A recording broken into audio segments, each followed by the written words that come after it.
গোপাল শিশুপাল তারকাকে গিয়ে সকলে মাথা ঠোকে, কিছু জানো না জানো না, কিছু জানো না জানো না। লজ্জিত হলে বলরাম মাথা নিচু করলেন। বলরামের তখনও ক্রোধ গেল না।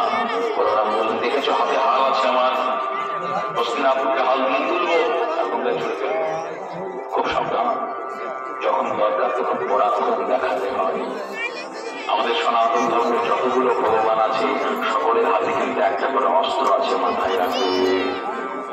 তার মানে সনাতন ধর্মকে নষ্ট করতে বা সনাতন ধর্মাবলম্বী বর্গকে মারতে কেউ যদি উদ্যত হয়, তখন কিন্তু মিষ্টি মিষ্টি শান্তির বাণী বললে চলবে না, এটাও মাথায় রাখবে।